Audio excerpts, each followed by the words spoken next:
Reflection and reflection.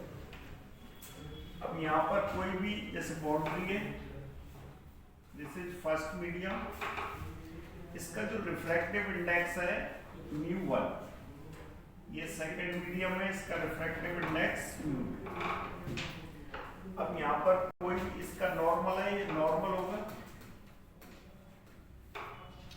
यहाँ पर कोई भी सोर्स होगा, अगर पॉइंट सोर्स होगा तो उससे स्फेरिकल वेव फ्रंट निकल रहा होगा, लीनियर सोर्स होगा तो सिलेंड्रिकल, और सोर्स बहुत ज्यादा डिस्टेंस पे तो प्लेन वेव फ्रंट होगा। इस हम प्लेन वेव फ्रंट में से कोई भी रे सेलेक्ट की है हमने, इसको सोर्स बोलते हैं इंसिडेंट रे, इंसिडेंट रे। ये जो एंगल होगा, यहाँ पर एंगल होगा, इसको बोलते हैं हम इंसिडेंस एंगल, यानी इंसिडेंस एंगल। जैसे ही कोई भी रे है, जैसे फर्स्ट मीडियम से सेकंड मीडियम में आती है, जो कुछ परसेंट तो इसका क्या हो जाता है, रिफ्लेक्शन होगा, तो इस तरह से ये रिफ्लेक्ट हो जाएगी, इसको बोल देंगे रिफ्लेक्टेड रे। और ये भी एंगल कितना होगा, इसका सेम ही रहेगा आई। अगर इसका मान लीजिए रिफ्लेक्टेड कोफिशिएंट आता है, रिफ्लेक्टेड कोफिशिएंट को आर लिखते हैं, वो होता है μ2 माइनस μ1 अपॉन μ2 प्लस μ1, ये इसका रिफ्लेक्टेड कोफिशिएंट होगा। अगर कोई भी रे मान लीजिए एयर से ग्लास में आ रही है, तो एयर के लिए रिफ्रैक्टिव इंडेक्स एयर के लिए कितना हो जाएगा, म्यू एयर कितना होता है 1, और म्यू ग्लास के लिए कितना होगा 1.5। तो इसका जो रिफ्लेक्टेड कोफिशिएंट बनेगा, reflected coefficient R equal to 1.5 minus 1 upon 1.5 plus 1, यानी 0.5 अपॉन 2.5, यानी 1 अपॉन 5, ये रिफ्लेक्टेड कोफिशिएंट होगा। यानी यहाँ पर अगर मान लीजिए कि ये एम्पलीट्यूड आ रहा है, तो इसका जो रिफ्लेक्टेड रे होगी उसका एम्पलीट्यूड कितना होगा, a अपॉन 5। अगर हम इंटेंसिटी की बात करेंगे तो इंटेंसिटी एम्पलीट्यूड के स्क्वायर के प्रोपोर्शनल होती है, तो I इक्वल टू कितनी होगी यहाँ पर k a स्क्वायर। यहाँ पर जो इंटेंसिटी मिलेगी, इंटेंसिटी ऑफ रिफ्लेक्टेड रे, वो कितनी होगी अपनी k r a का होल स्क्वायर, यानी r means 1/5 k a square upon 25, approximate 4% की क्या हो जाएगी, रिफ्लेक्टेड होगी। यानी जैसे कोई भी रे एयर से ग्लास में आती है तो उसमें ओनली कितनी परसेंट होती है, 4% रिफ्लेक्ट होती है, और 96% क्या होगी, इसमें से क्या होगा, उसका रिफ्रैक्शन होगा। यह कौन सी होगी, रिफ्रैक्शन रे होगी, यह रिफ्रैक्टेड रे।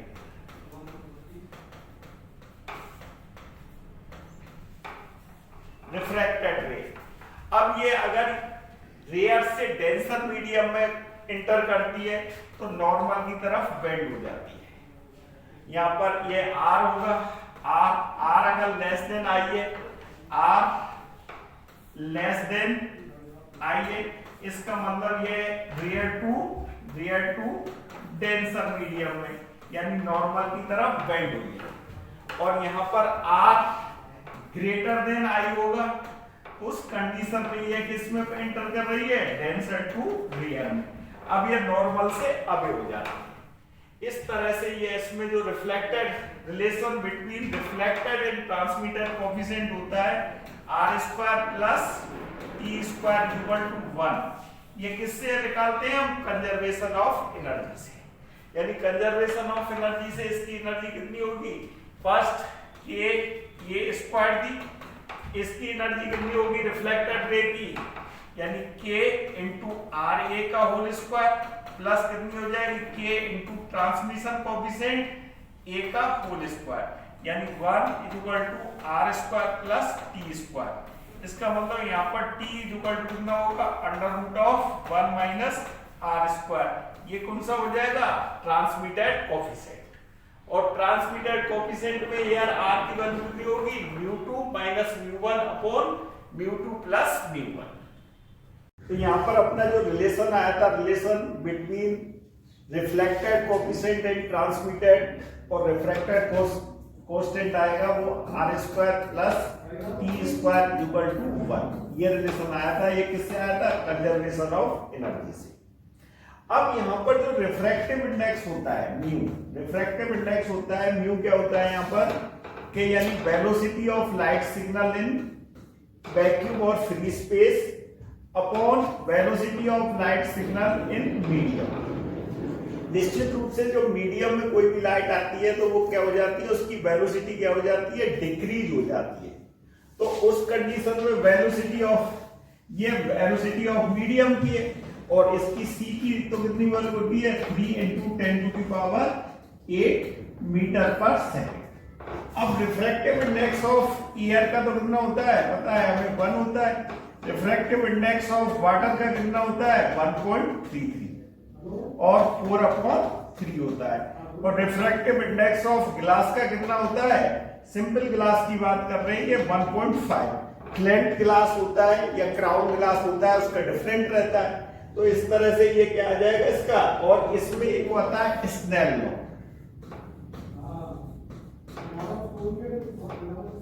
स्नेल लॉ में क्या होता है कि यहाँ μ(2)1 इक्वल टू μ2/μ1, यानी रे फर्स्ट मीडियम से सेकंड मीडियम में आ रही है। तो उस कंडीशन में क्या होगा, साइन आई मीन्स यहां पर कौन सा होगा, incident angle upon sine R mean refracted angle, यानी ये इसको स्नेल लॉ होता है। इसको क्या कहते हैं, स्नेल लॉ। अब जैसे मान लीजिए सपोज करो कि कोई भी ये प्रिज्म है, अब प्रिज्म में इसका मीडियम में और ये वेव फ्रंट कैसा आ रहा है, प्लेन वेव फ्रंट आ रहा है। तो ये इससे जब पास होगा तो उस कंडीशन में इस वाली रे को तो कम डिस्टेंस कवर करनी पड़ेगी मीडियम में, इस वाली को थोड़ी ज्यादा करनी पड़ेगी और इसको बहुत ज्यादा करनी पड़ेगी। तो उस कंडीशन में वेलोसिटी क्या होती है, डेंसर मीडियम में क्या हो जाती है, डिक्रीज हो जाती है। और डेंसर मीडियम में डिक्रीज होने की वजह से क्या होगा कि ये वेव फ्रंट जो इस तरह से, ये तो आगे पहुंच जाएगा पॉइंट, ये पीछे रह जाएगा और ये पीछे रह जाएगा। तो जो वेव फ्रंट होगा वो इस तरह से आएगा। देखो यंग डबल स्लिट एक्सपेरिमेंट में क्या होता है कि कोई भी इंटरफेरेंस पैटर्न होता है, सबसे पहले यहां पर हमें जो कोहेरेंट सोर्स मिलेंगे, कोहेरेंट,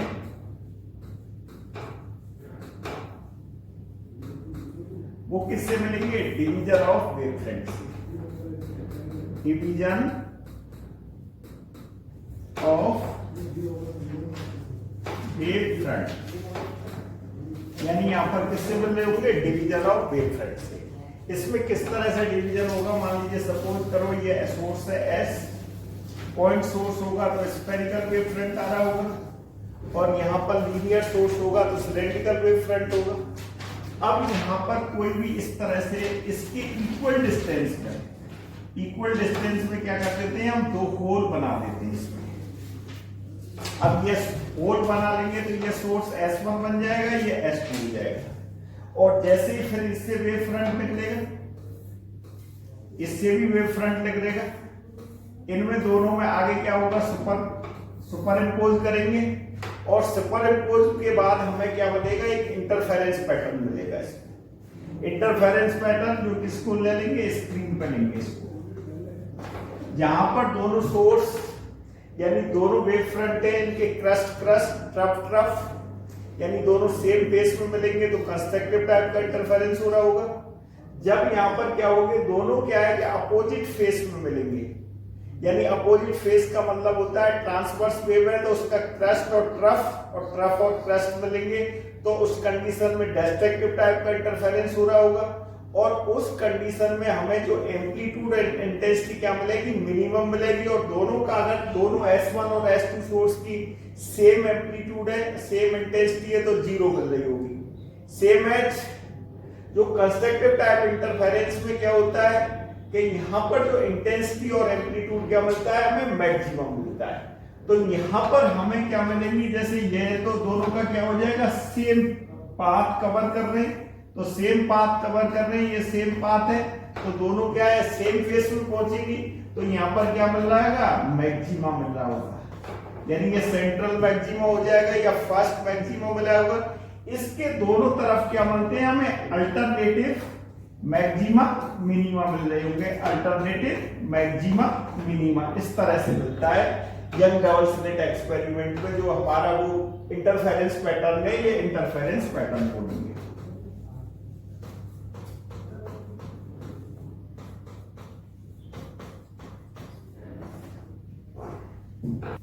देखो इंटरफेरेंस में क्या होता है, कोई भी इंटरफेरेंस हो, चाहे यंग डबल स्लिट एक्सपेरिमेंट है, चाहे फ्रेस्नेल बाई प्रिज्म, चाहे लॉर्ड मिरर है, या interference due to thin film, wedge film, किसी भी तरह का इंटरफेरेंस पैटर्न होगा। इंटरफेरेंस में न्यूटन्स रिंग है, माइकलसन इंटरफेरोमीटर है, फेबरी-पेरियोट इंटरफेरोमीटर है। इसमें क्या करते हैं, सबसे पहले हम पाथ डिफरेंस कैलकुलेट करते हैं। एक कैलकुलेट किया जाता है, या तो पाथ डिफरेंस कैलकुलेट करें, या फेज डिफरेंस कैलकुलेट करें, या टाइम डिफरेंस कैलकुलेट किए। अब सबसे इजी क्या होता है, पाथ डिफरेंस कैलकुलेट करना होता है। तो पाथ का मतलब डिस्टेंस देख रहे हैं उसमें कैसे पाथ्स को, तो पाथ डिफरेंस कैलकुलेट करते, देन अप्लाई करते हैं condition of bright fringe and dark fringe. Bright fringe का मतलब है अगर ब्राइट फ्रिंज की है तो यानी कंडीशन ऑफ सेम फेस की कर रहे हैं, सेम फेस का मतलब कंस्ट्रक्टिव टाइप इंटरफेरेंस कर रहे हैं। अब जब सेम फेस पे होती है तो पाथ डिफरेंस तो एन लेम्डा होता है उस कंडीशन में, यानी सेम फेस में N lambda path difference. Phase difference कितना होगा, 2n पाई होगा, और टाइम डिफरेंस nt होगा। और जब दोनों अपोजिट फेस में मिलती है यानी डिस्ट्रक्टिव टाइप का इंटरफेरेंस होता है, तो उस कंडीशन में जो पाथ डिफरेंस होगा वो तो कितना हो जाएगा, 2m minus 1 into lambda by 2, और फेज डिफरेंस कितना हो जाएगा, 2m माइनस 1 इंटू पाई, और टाइम डिफरेंस क्या होगा, 2m minus 1 into t by 2। इसको डिटेल में लेंगे हम। तो हम सबसे पहले क्या करेंगे, पाथ डिफरेंस कैलकुलेट करेंगे।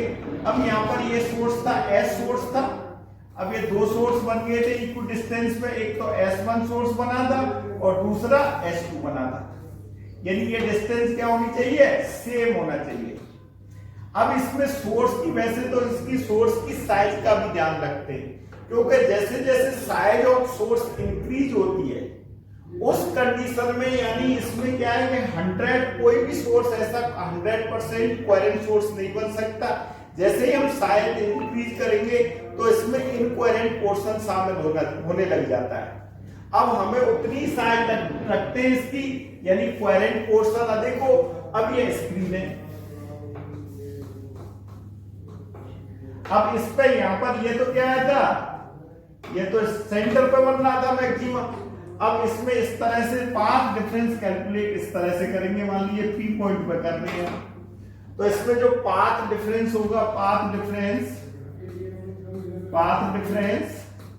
डेल इक्वल टू कितना हो जाएगा यहाँ, S2P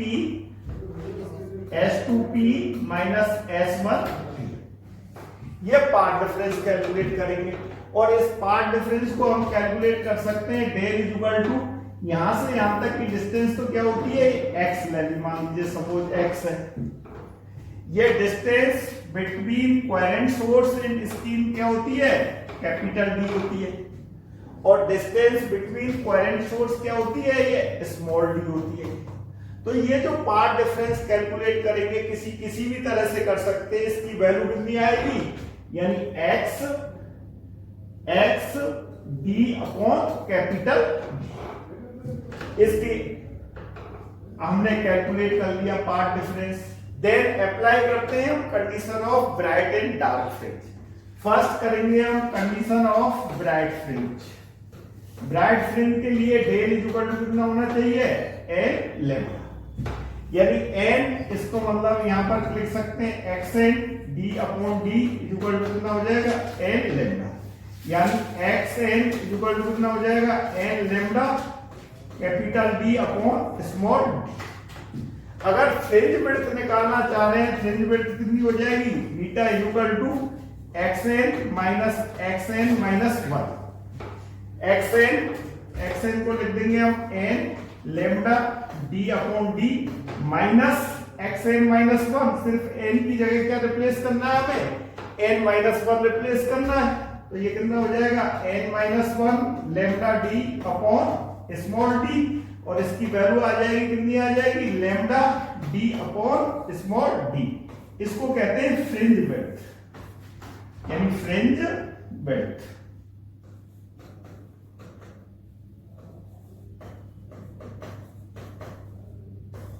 यानी जो ब्राइट फ्रिंज लेंथ आती है वो कितनी होती है lambda D upon D. Same है, इसी तरह से हम क्या करेंगे डार्क फ्रिंज के लिए भी कैलकुलेट कर लेंगे।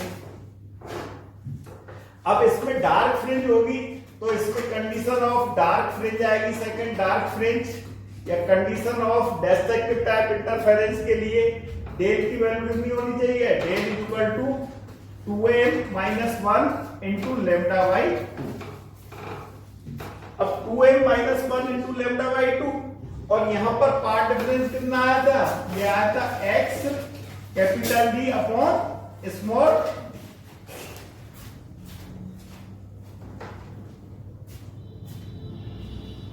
सॉरी स्मॉल डी अपॉन ऊपर।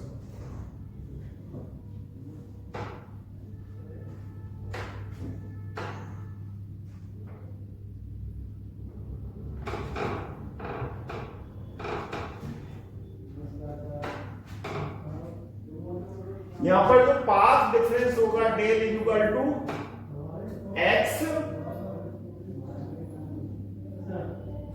Small D upon capital D. अब यहां पर इसकी कंडीशन अप्लाई करेंगे, तो कंडीशन फॉर डार्क फ्रिंज और condition of destructive type interference वो कितनी हो जाएगी, डेल इक्वल टू कितना होना चाहिए 2m minus 1 into lambda by 2, यानी xn small D upon capital D equal to कितना होना चाहिए 2m minus 1 into lambda by 2। और इसको लिखना चाहें तो इस तरह से भी लिख सकते हैं, 1/2 को मल्टीप्लाई करेंगे तो 1/2 करेंगे तो m माइनस 1/2 इंटू लेमडा। इसका मतलब xn इक्वल टू कितना हो जाएगा m minus 1/2 into lambda capital D upon small D. इसमें जो फ्रिंज विड्थ आएगी, यहां पर फ्रिंज विड्थ क्या आएगी, बीटा इक्वल टू कितना होगा xn माइनस xn माइनस 1। इसका मतलब beta equal to xn means m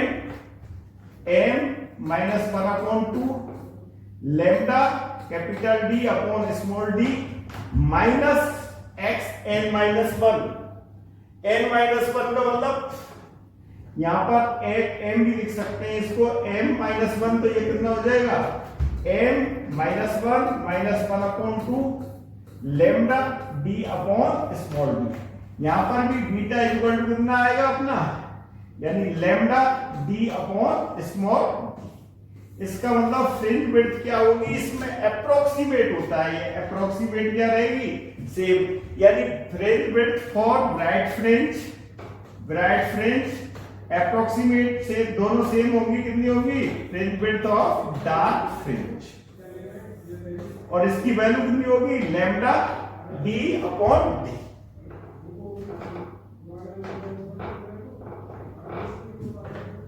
fringe width beta equal to कितनी आ गई lambda d upon small d। यानी अगर हम फ्रिंज विड्थ की डिपेंडेंसी देखेंगे, यानी फर्स्ट बीटा प्रोपोर्शनल टू क्या होती है लेमडा की होती है।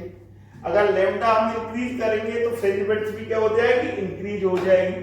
अगर लेमडा को इंक्रीज कर रहे हैं हम तो फ्रिंज विड्थ भी क्या होगी इंक्रीज हो जाएगी। नंबर सेकंड, यानी d को हम क्या कर रहे हैं, d को मैं इंक्रीज करूंगा, d means distance between coherent source and screen, तो उस कंडीशन में बीटा भी क्या हो जाएगी इंक्रीज हो जाएगी। नंबर थर्ड, अगर स्मॉल d को डिक्रीज करेंगे हम, यानी distance between coherent sources decrease करेंगे तो फ्रिंज विड्थ क्या होगी इंक्रीज होगी, और अगर कोहेरेंट सोर्स के बीच की डिस्टेंस को क्या करेंगे हम इंक्रीज करेंगे तो फ्रिंज विड्थ क्या हो जाएगी डिक्रीज हो जाएगी। यह उल्टा होगा इसमें। एंगुलर फ्रिंज विड्थ, देखो यहां पर क्या होती है कि जैसे कोई भी ये एंगल है, ये थीटा होता है, एक इसको क्या बोलते हैं हम, एंगल, और ये इसका क्या है, आर्क, और ये क्या होती है इसकी रेडियस। इसमें जो एंगल होता है वो क्या होता है, आर्क अपॉन रेडियस, यानी आर्क को अगर एस ले लें और इसको आर ले लें तो ये हो जाएगा एस अपॉन आर। इस एंगल को भी क्या कहते हैं हम, एंगुलर विड्थ कहते हैं। ये क्या होती है, एंगुलर विड्थ। अब यहां पर निकालना चाह रहे हैं हम एंगुलर फ्रिंज विड्थ, तो यहां पर जैसे ये फ्रिंज है, मान लीजिए ब्राइट फ्रिंज है, इसके बाद डार्क आ रही होगी, फिर ब्राइट फ्रिंज आ रही होगी। अब इन दोनों के बीच का जो एंगल बना रहा होगा, एंगल होगा ये वाला एंगल, इसको क्या कहेंगे, एंगुलर फ्रिंज विड्थ। यही क्या होगी, एंगुलर फ्रिंज विड्थ। इसकी वैल्यू निकालने के लिए ये कितना होता है, बीटा होता है, और यहां पर ये जो सोर्स थे S1 और S2 सोर्स थे, और ये स्क्रीन था अपना स्क्रीन, इनके बीच की डिस्टेंस क्या थी, कैपिटल D। तो fringe width beta equal to कितनी थी, beta equal to lambda capital D upon small d। इसका मतलब beta upon capital D, beta मतलब आर्क अपॉन क्या हो जाएगी, ये रेडियस। ये कितना हो जाएगा, आर्क अपॉन रेडियस, यानी लैम्डा अपॉन स्मॉल d। इसको क्या कहेंगे हम, angular fringe width. Angular fringe width, इसकी वैल्यू कितनी होती है, लैम्डा अपॉन d। अब यहां पर अपना जो इंटरफेरेंस पैटर्न मिल रहा है, इसमें इंटरफेरेंस पैटर्न में क्या मिलती है, ये फर्स्ट ब्राइट फ्रिंज मिल रही है, इसके बाद ये कौन सी मिलेगी, सेकंड ब्राइट फ्रिंज, इसके बाद third bright fringe, dash dash dash, ये क्या होगी, मान लीजिए N1 ब्राइट फ्रिंज है, डैश डैश, ये कौन सी है, N2 ब्राइट फ्रिंज है। तो इनके बीच की जो डिस्टेंस होगी, डिस्टेंस निकालेंगे हम, यानी यहां पर निकालना है हमने distance between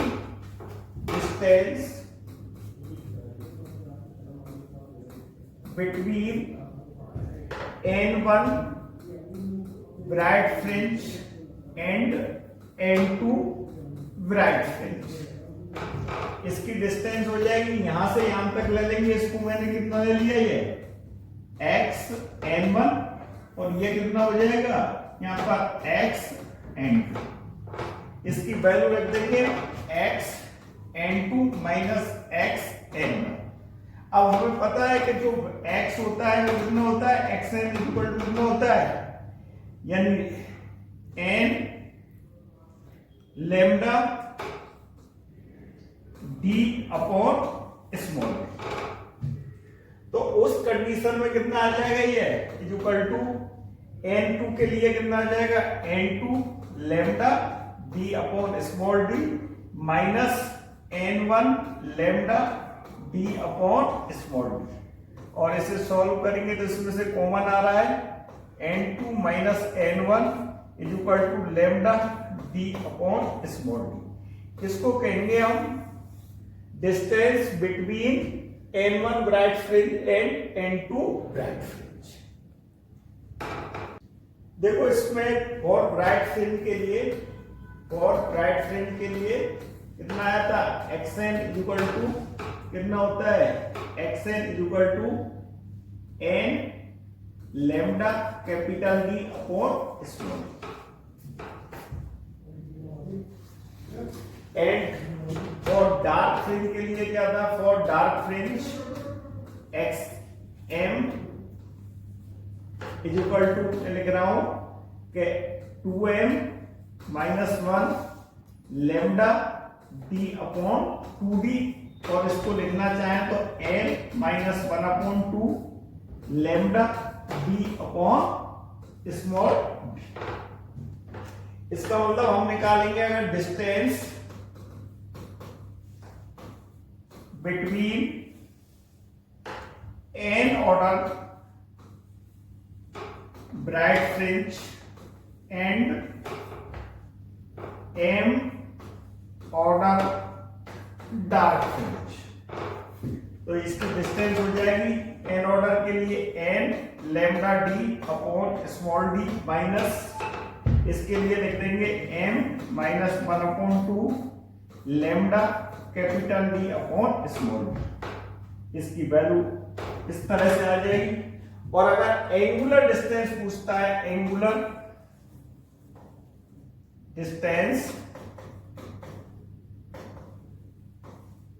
between N order bright fringe and M order dark fringe, तो इसमें किसका यानी रेडियस को डिवाइड करेंगे, डी की दो कितनी हो जाएगी N lambda small D minus M minus 1/2 into lambda upon small D.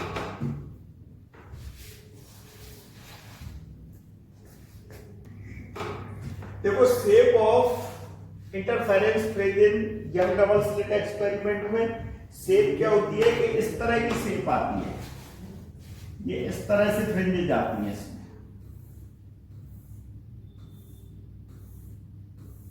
यानी हाइपरबोलिक शेप होती है।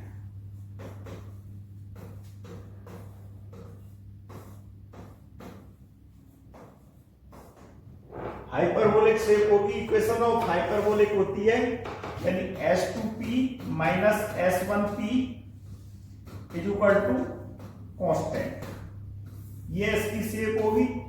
लेकिन इसकी जो एसेंट्रिसिटी होती है, एसेंट्रिसिटी ग्रेटर देन होने की वजह से ये हाइपरबोलिक की जगह कैसी दिखती है, लीनियर दिखती है। एक्चुअल में शेप तो हाइपरबोलिक होगी। अगर ये पूछता है यंग डबल स्लिट एक्सपेरिमेंट में किस तरह की फ्रिंज बनती है तो आपको हाइपरबोलिक शेप की बतानी पड़ेगी। लेकिन क्या है कि दिखती लीनियर है। लीनियर किसकी वजह से दिखती है, एसेंट्रिसिटी की वजह से दिखती है। वो बहुत अधिक होने की वजह से ये कैसी आती है, लीनियर फ्रिंजेस आती है। देखो फ्रेस्नेल वाइट फ्रिंज में इस तरह की फ्रिंज होती है, दो, एक तो इस तरह से, इसमें जो एंगल होगा वो अल्फा कितना होता है 1/2 डिग्री और मैक्सिमम 1 डिग्री रहता है। जनरली क्या लेते हैं हम 1 डिग्री लेते हैं। इसको भी ऐड कर देंगे तो इसमें कितना होगा, अल्फा कितना होगा, ये अल्फा होगा। ये एंगल कितना हो जाता है दोनों का 179। अगर ये कितना है 1/2 है तो 179 हो गई। इसको बोलते हैं फ्रेस्नेल वाइट फ्रिंज। अब फ्रेस्नेल वाइट फ्रिंज में जैसे ये कोई सोर्स है तो सोर्स से इस तरह से जाएगा, वेव फ्रंट होगा। जैसे ये इस सरफेस पे पहुंचेगी इसमें तो यहां से निकलना होगा, ये इस तरह से निकलेगा। ये ऐसा नजर आएगा, इसका सोर्स यहां बन रहा है। ये सोर्स क्या बन रहा है, ये सोर्स S1 बन रहा है यानी वर्चुअल सोर्स। और इस वाले से निकलेगा, इस वाले से इसका जो वर्चुअल सोर्स होगा वो क्या होगा, S2 होगा। और यहां पर स्क्रीन पे ये क्या मिलेगा हमें, स्क्रीन होगा, एक इंटरफेरेंस पैटर्न मिल रहा होगा, इंटरफेरेंस पैटर्न। अब देखो ये तो पता ही है डिस्टेंस बिटवीन कोहेरेंट सोर्स वो कितनी होती है, small. Distance between coherent source इन फ्रेस्नेल वाइट फ्रिंज को क्या लेते हैं हम, A। Distance between Fresnel fringe और स्क्रीन को क्या लेते हैं हम, B। इसका मतलब D इज इक्वल टू कितना हो जाएगा, D is equal to A plus B होगा इसमें, यानी D is equal to A plus B। अब स्मॉल डी को दो तरह से लिखते हैं हम। स्मॉल डी की वैल्यू होती है 2A into mu minus 1 into D, sorry mu minus 1 into alpha, यानी 2A mu minus 1 into alpha. या तो इससे निकालेंगे ए तो क्या हो गई distance between virtual coherent source and biprism, और म्यू क्या होगा रिफ्रैक्टिव इंडेक्स ऑफ बाइप्रिज्म, और अल्फा कितना होगा एंगल होगा, पर इसकी वैल्यू कितनी होती है 1/2 डिग्री। या इसको डी को इस तरह से भी निकाल देते हैं डिस्प्लेस मेथड से, ये कितनी होगी d1 इंटू डी। तो उस कंडीशन में हमें यहां पर क्या होगा, ये सेम है यंग डबल स्लिट एक्सपेरिमेंट है, इसमें हम क्या है कैपिटल डी को तो a प्लस बी से रिप्लेस करेंगे और स्मॉल डी की वैल्यू कितनी लेंगे 2a mu minus 1 into alpha. या फिर इसको अगर डिस्प्लेसमेंट मेथड से निकालना है तो d इक्वल टू कितनी हो जाएगी d1 इंटू डी। इसमें भी फ्रिंज विड्थ कितनी होती है beta equal to lambda capital D upon small D. तो लैम्डा कैपिटल डी तो कितना हो जाएगा a plus B upon small D, small D की वैल्यू कितनी रख लेंगे हम 2a mu minus 1 into alpha, और क्या लिख सकते हैं ये under root of d1 D. In the young double slit experiment, the two slits are 2 mm apart. अपने पास इसका सॉल्यूशन करना है, अपने को गिवन क्या है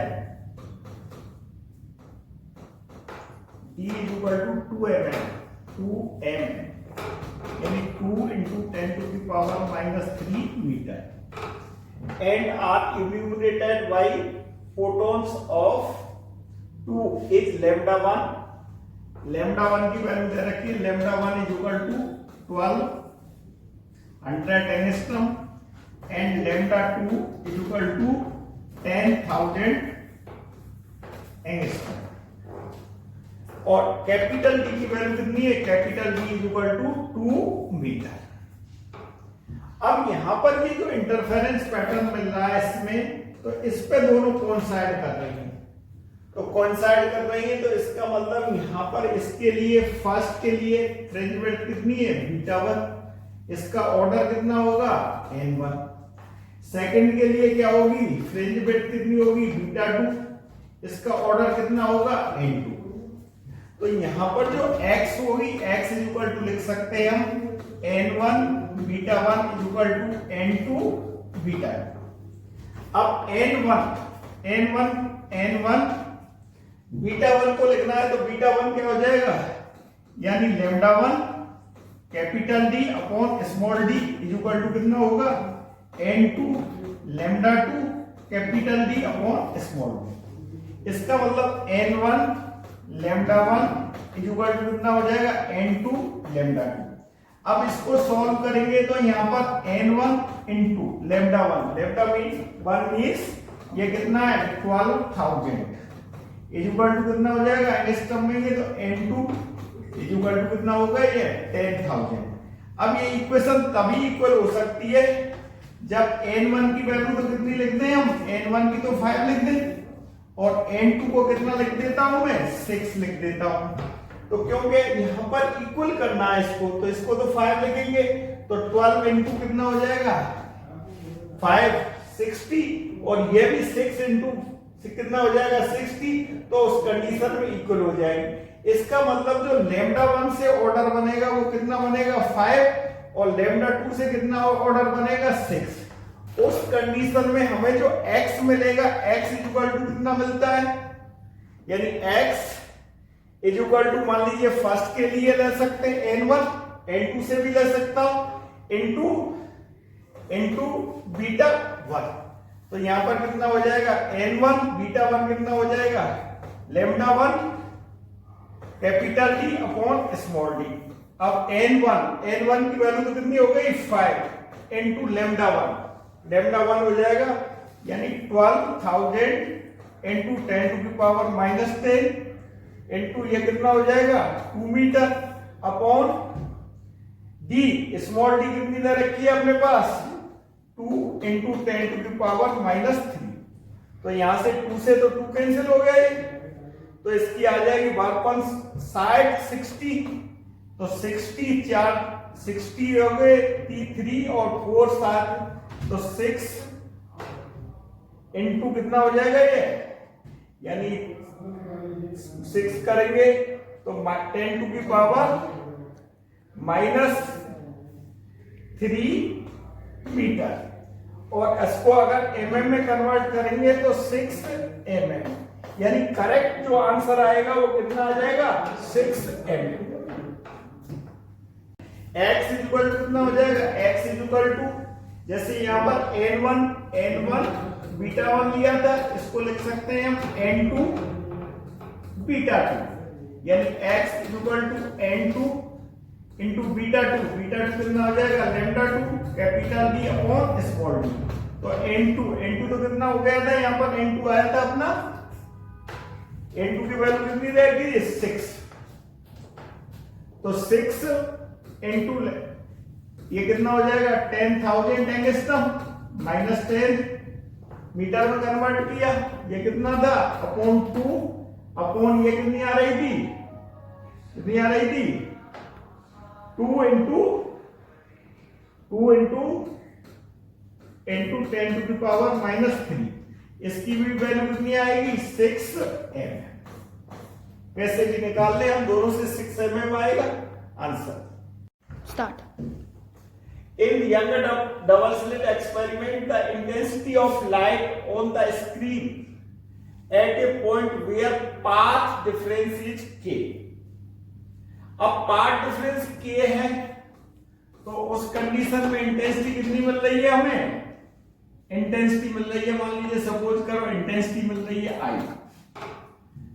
with wavelength of light use lambda, wavelength lambda use कर रहे हैं हम, when intensity at a point where the path difference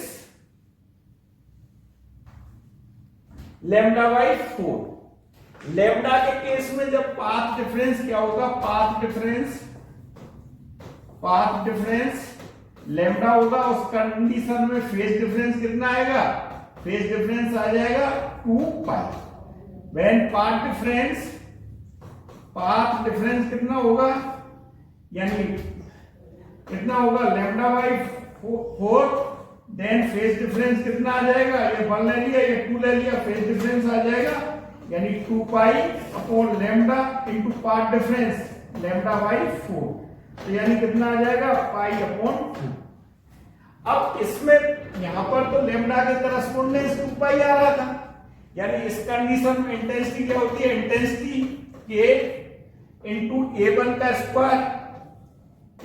square plus a2 का square plus 2a1 a2 cos of 5, और यहां पर a1 इक्वल टू a2 है, और 5 की वैल्यू कितना लिया है फर्स्ट केस में, 5 इक्वल टू कितना लिया है 2 पाई 5 की वैल्यू, तो देन इंटेंसिटी फर्स्ट केस में I1 कितनी आ जाएगी, यानी k a स्क्वायर, इसको a के इक्वल ले लें, plus a square plus 2a square cos 2 पाई की वैल्यू कितनी होगी 1, इसका मतलब ये आ जाएगी 4ka स्क्वायर यानी 4i। इसका मतलब इसको कह रहे हैं हम 4i को कितना कह रहे हैं equal to k। When path difference कितना होगा लैम्डा बाई 4, देन इंटेंसिटी कितनी आ जाएगी 2 इक्वल टू k, यहां पर सेम ले रहे हैं a square plus 2a square cos pi by 2, cos pi by 2 की वैल्यू कितनी होगी 0, तो उस कंडीशन में कितनी हो जाएगी 2ka square equal to 2i, और 2i को कितना लिख सकते हैं हम, 2i को लिख सकते हैं 4i अपॉन 2 यानी k अपॉन 2।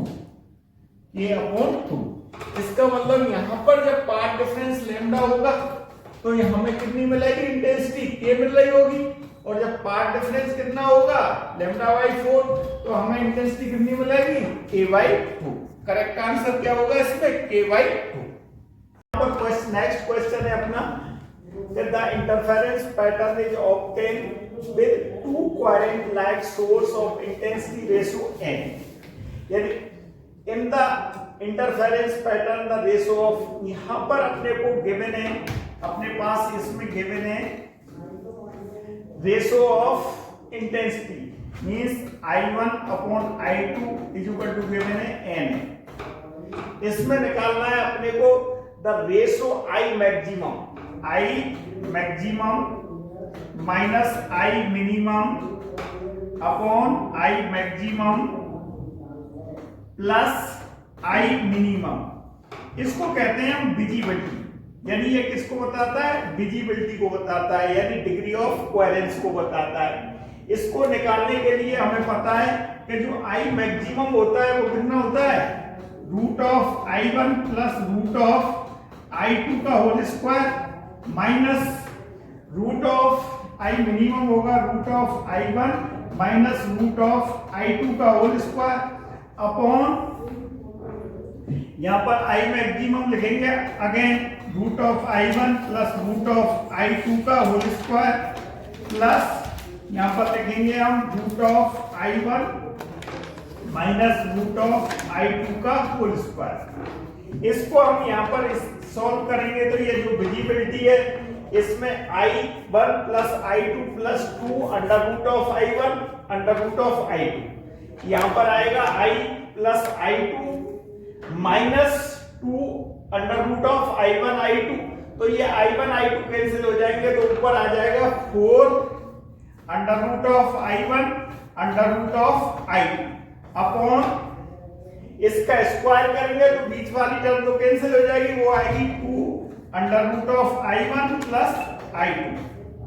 इसको सॉल्व करेंगे हम, ये तो 2 कैंसिल हो गए, 2 अपॉन अंडर रूट ऑफ लिखेंगे इसको हम यहां से I2 से डिवाइड, I2 कॉमन लोगे तो ये आ जाएगा I1 upon I2 upon I1 upon I2 plus 1 और इसको लिखेंगे हम 2 अंडर रूट ऑफ, इसकी वैल्यू कितनी है I1 और I2 की n है तो under root of 2n upon कितना हो जाएगा n प्लस 1। इसका मतलब इसका जो करेक्ट आंसर होगा वो कितना होगा 4। क्वेश्चन है अपना 2 slits of Young's experiment have width in ratio 1:25। अगर जितनी उसकी कोई भी विड्थ है, विड्थ अगर ज्यादा होगी तो इससे क्या होगा, जो इंटेंसिटी होती है वो क्या होती है number of photons per unit area पर सेकंड। तो अगर विड्थ को हम इंक्रीज करते हैं तो नंबर ऑफ फोटॉन्स भी ज्यादा इंक्रीज होंगे। इसका मतलब यहाँ पर जितनी विड्थ होगी वो भी क्या बताएगा, इंटेंसिटी को बताएगा। इसका मतलब अपने पास जो गिवन है इंटेंसिटी ऑफ फर्स्ट वेव और इंटेंसिटी ऑफ सेकंड वेव कितनी है 1:25। इसका मतलब हमें निकालना है कि the ratio of intensity of maxima and minima find out करना है। Then I maxima upon I minima ये होगा वो कितना होगा under root of I1 plus under root of I2 का होल स्क्वायर अपॉन कितना हो जाएगा under root of I1 minus under root of I2 का होल स्क्वायर। इसमें से हम क्या कॉमन लेंगे अपन, इसमें अंडर रूट ऑफ I2 को कॉमन ले लेंगे यहाँ पर, लेकिन स्क्वायर में आएगा तो ये तो कितना आ जाएगा I2, तो यहाँ पर आएगा under root of I1 upon under root of I2 plus 1 का होल स्क्वायर अपॉन अगर इसमें से भी कॉमन लेंगे तो इसमें से I2 under root of I1 plus under root of I2 minus 1 का होल स्क्वायर, ये तो कैंसिल हो जाएगा। अब यहाँ पर गिवन है अपने पास I1 अपॉन I2, तो इसका मतलब under root of I1 upon I2 को कितना लिख सकते हैं हम 1/5।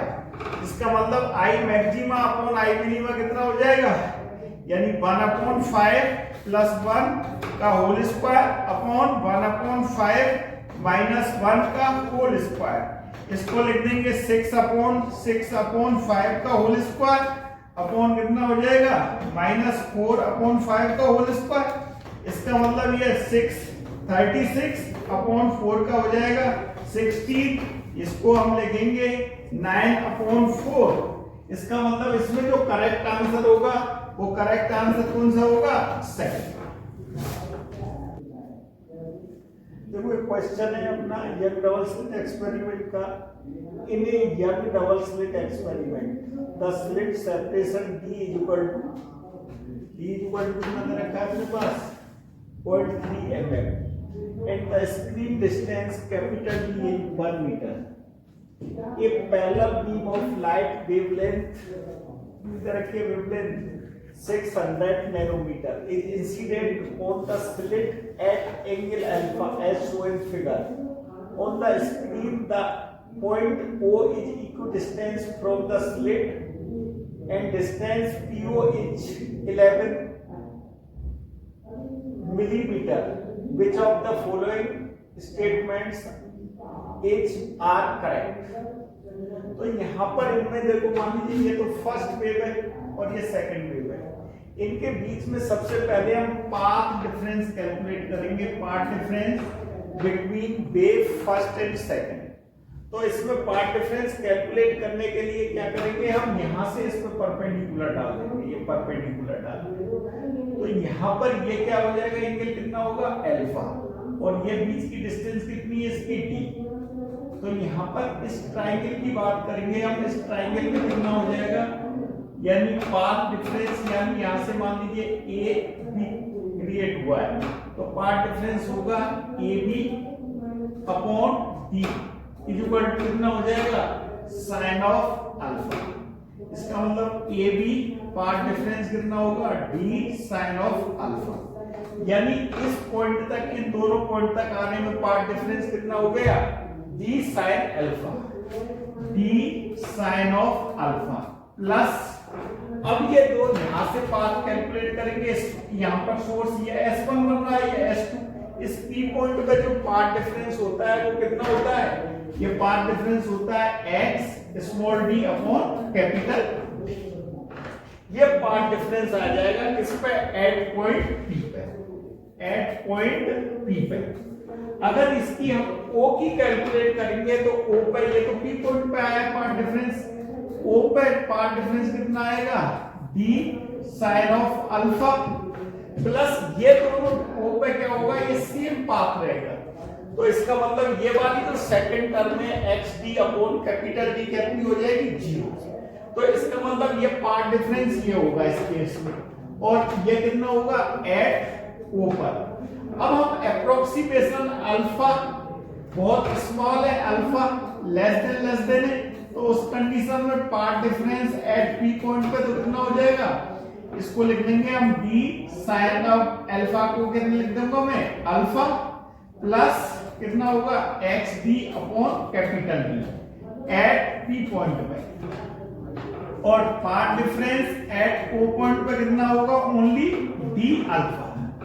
इसमें जो फर्स्ट ऑप्शन है अपना है वो है for alpha equal to, first लिख रहे हैं हम, फर्स्ट देख रहे हैं हम, alpha equal to 0.36 upon pi degree.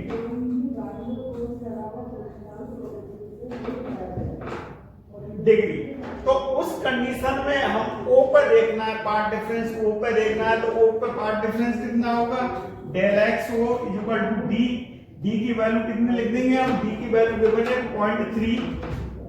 0.3 into 10 to की पावर -3 हो जाएगी ये मीटर, इंटू अल्फा, अल्फा को लिखेंगे हम कितना हो जाएगा, 0.36 अपॉन पाई, इंटू इसको अगर ये रेडियन में कन्वर्ट करेंगे डिग्री को, तो पाई अपॉन कितना हो जाएगा, पाई अपॉन 180। अब ये रेडियन में कन्वर्ट हो गया, इसको अगर मैं सॉल्व करूंगा तो पाई से तो पाई कैंसिल हो जाएगा। अब इसको 0.2 है तो 0 तो इंक्रीज 36 को इसको डिवाइड करेंगे तो 500, इसकी वो वैल्यू होगी पाथ डिफरेंस एट O पे कितना हो जाएगा, इसको सॉल्व करेंगे तो इसको 10 टू की पावर ऊपर ले जाएंगे या, तो ये जाएगा 0.3 इंटू 10 टू की पावर -3 इंटू कितना हो जाएगा, 1/5 इंटू 10 टू की पावर -2, तो ये पॉइंट यानी 0.3 इंटू 0.2 इंटू 10 टू की पावर -5, इसको लिखेंगे तो यहाँ पर कितना हो जाएगा, यानी 0.3 इंटू 2 0.6 इंटू 10 टू की पावर -5, और इसमें यह आएगी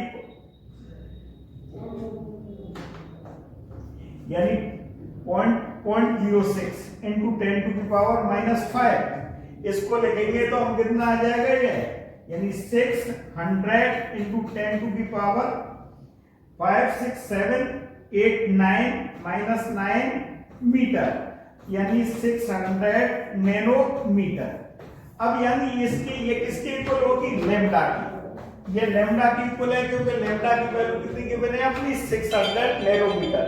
इसका मतलब अल्फा इसके लिए कितना होगा, ये डिस्ट्रक्टिव टाइप इंटरफेरेंस नहीं होके किस तरह का होगा, कंस्ट्रक्टिव टाइप का इंटरफेरेंस होगा। तो ये जो फर्स्ट ऑप्शन है वो क्या हो जाएगा आपका, रॉन्ग हो जाएगा।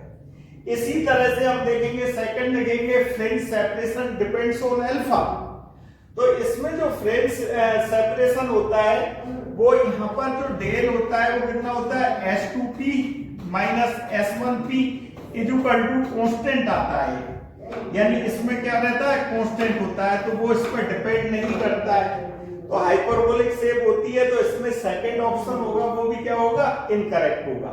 सेम एज हम थर्ड सी को कैलकुलेट करेंगे इसके लिए, तो ये P पॉइंट पे करेंगे, तो P पॉइंट पे S में कितना हो जाएगा, डेल XP इक्वल टू कितना होगा, यानी डी अल्फा प्लस, यानी P पॉइंट पे देख रहे हैं यहां पर कितना होगा, X D upon capital D। तो यहां पर इसकी वैल्यू तो हमने निकाली थी अभी, डी अल्फा की वैल्यू कितनी आई थी, 600 नैनोमीटर प्लस इसकी कैलकुलेट करेंगे। यहां पर x की वैल्यू कितनी दे रखी है, 11 into 10 to the power -3 into D की वैल्यू है अपनी 0.3 into 10 to the power -3 upon capital D की 1। इसका मतलब ये वैल्यू हो जाएगी अपनी 600 नैनोमीटर प्लस, इसको सॉल्व करेंगे तो ये कितना हो जाएगा, 11 इंटू 3 यानी 3.3 इंटू 10 टू की पावर कितनी हो जाएगी, इंटू 10 टू की पावर कितनी हो जाएगी यहाँ पर, यानी -6।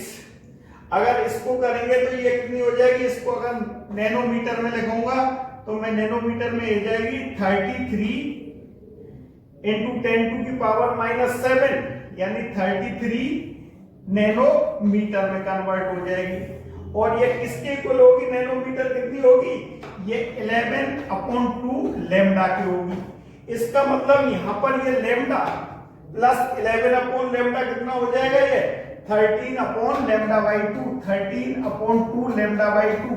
और ये कंडीशन किसकी होती है, डिस्ट्रक्टिव टाइप इंटरफेरेंस की। तो इसका जो थर्ड ऑप्शन है, सी ऑप्शन है, वो क्या होगा, करेक्ट होगा। अब alpha equal to 0, there will be constructive interference at point P। अगर पॉइंट O होता यहां पर तो ये करेक्ट आंसर होता, यहां पर P है इसलिए यहां पर भी ये क्या रहेगा, रॉन्ग आंसर रहेगा। इसलिए इसका सिर्फ करेक्ट आंसर आएगा वो कौन सा आएगा, ओनली C आएगा। Vertical path and optical path. अगर कोई भी लाइट है, अगर लाइट को किसी भी मीडियम से, ये लाइट है, लाइट जैसे ये मीडियम से पास होती है तो उसकी जो वेलोसिटी ऑफ लाइट सिग्नल है, वेलोसिटी ऑफ लाइट सिग्नल कितनी हो जाती है, velocity of light in vacuum और free space upon refractive index of mu, यानी म्यू से क्या हो जाती है, डिक्रीज हो जाती है वेलोसिटी। डिक्रीज होने की वजह से यानी ज्योमेट्रिकल पाथ तो क्या बताता है, उसका एक्चुअल पाथ बताता है, एक्चुअल पाथ। मान लीजिए इसकी थिकनेस कितनी है, t है, तो इसका जो एक्चुअल पाथ होगा वो कितना होगा, t होगा। लेकिन जो ऑप्टिकल पाथ होगा, ऑप्टिकल पाथ ये बताएगा कि अगर ये लाइट वैक्यूम में कितनी डिस्टेंस तय करती। यहां पर तो t डिस्टेंस की है कवर, लेकिन अगर वैक्यूम होता तो उसमें कितना कवर करती, म्यू इंटू t करती। यानी ये रिफ्रैक्टिव इंडेक्स से मल्टीप्लाई करके निकालते हैं हम। ऑप्टिकल पाथ क्या होता है, इसका जो मीडियम का जो ज्योमेट्रिकल पाथ है वो यानी एयर के कितने पाथ के इक्वल आता है उसको कहते हैं ऑप्टिकल पाथ। इसकी वैल्यू कितनी होगी, mu into T. Displacement of fringe in young double slit experiment.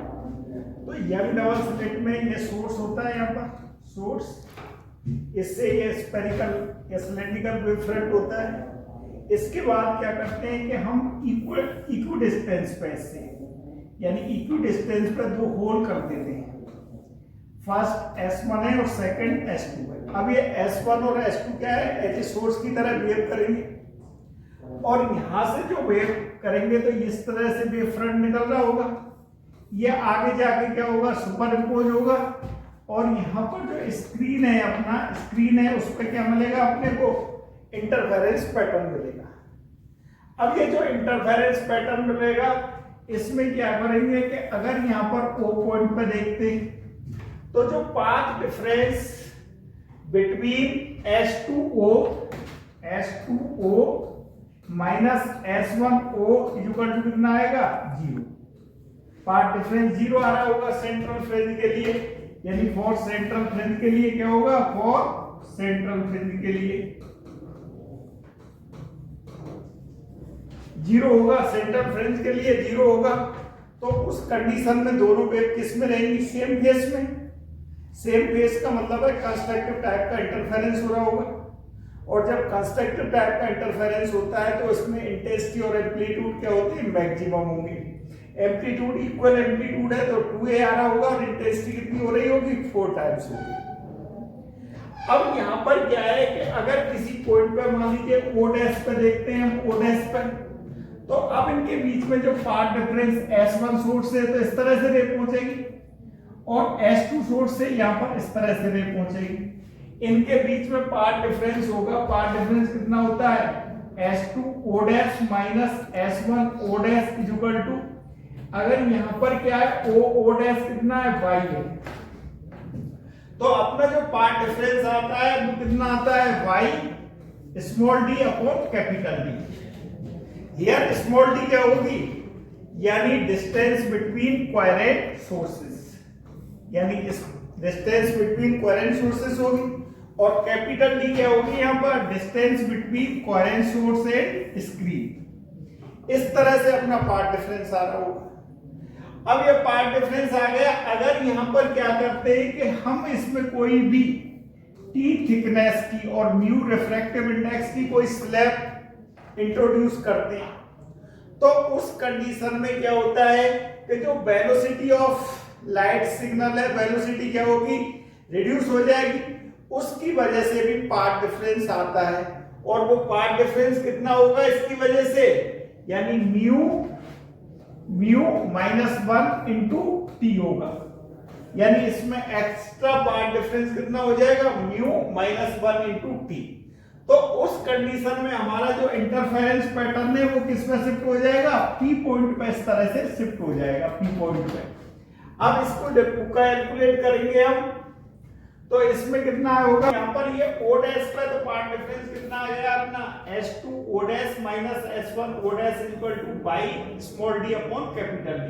यार स्मॉल d का क्या था, distance between coherent source, and capital D क्या है, distance between coherent source and screen. अब हम P पॉइंट पे करेंगे हम path difference calculate. Path difference between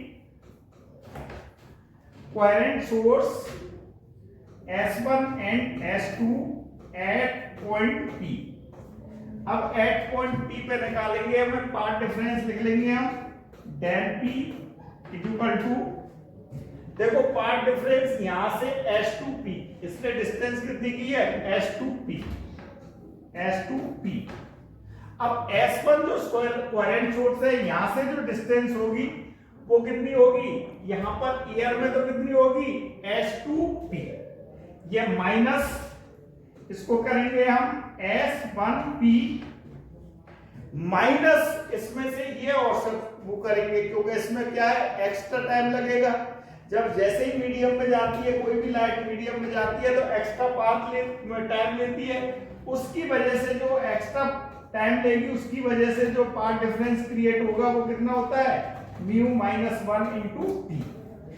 तो जो नेट पाथ डिफरेंस आएगा del P equal to S2P minus S1P, ये जो प्लस कितना हो जाएगा, ये माइनस हो जाएगा, ये minus mu minus 1 into T. तो नेट पाथ डिफरेंस कितना आ जाएगा, इस तरह से नेट पाथ डिफरेंस आ जाएगा। इसकी वैल्यू कितनी होगी, del P equal to S2P minus S1P। इस पाथ डिफरेंस को निकालने के लिए क्या करेंगे हम, कि यहाँ पर मैंने इस पर परपेंडिकुलर डाल दिया, इस पे परपेंडिकुलर डालेंगे तो ये मान लीजिए कितना एंगल है, थीटा। तो इसमें ट्राइंगल इन ट्राइंगल S1